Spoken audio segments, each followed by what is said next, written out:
মসজিদ ভাঙছো ভাঙো, মাদ্রাসা ভাঙছো ভাঙো, কিন্তু মনে রেখো তোমরা যে মসজিদ মাদ্রাসাগুলো ভেঙে ফেলছো এর হিসাব তোমাদেরকে দিতে হবে, এর কৈফিয়ত তোমাদেরকে দিতে হবে।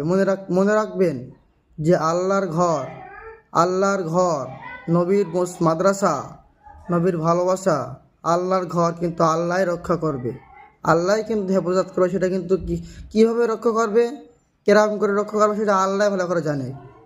কিন্তু মনে রাখবেন সবাইকে এর হিসাব, এর কৈফিয়ত দিতে হবে। যদি আমরা মনে করি আমরা মসজিদ ভেঙে, মাদ্রাসা ভেঙে আমরা পার পেয়ে যাব, এটা কিন্তু ভুল ধারণা। আমি দেশবাসীর কাছে এটাই বলতে চাই, দেখেন মোদি সরকার যে বিল পাস করেছে, মোদি সরকার যে ওয়াকফ বিল পাস করেছে, সেই বিলের কারণে দেখেন আজকে একটি মসজিদ দেখেন কিভাবে বুলডোজার দিয়ে ভাঙছে। আপনারা সকলে বেশি বেশি করে ভিডিওটা শেয়ার করে দিন, বিশ্ববাসীকে একসাথে লড়াই করার মতো